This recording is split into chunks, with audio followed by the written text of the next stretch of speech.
Hey everyone, in this video, let's talk about how you can use the Jetbrains AI Assistant. In order to do so, here we are at jetbrains.com. And the first thing that we're going to want to do is head up here to where it says AI. We're going to click on that and we're going to select JetBrains AI. And then from here, we're going to scroll down and you're going to see this section here that says AI Assistant. We're going to go ahead and click on that. And then here you're going to see the option to open in your IDE. So let's go ahead and click on that then.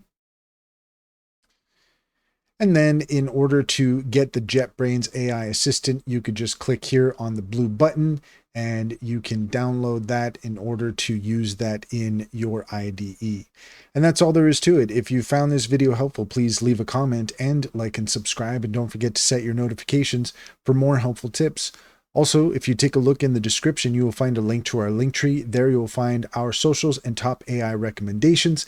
Click on any of those links to get started. You'd be helping us out as well, and we'd greatly appreciate it.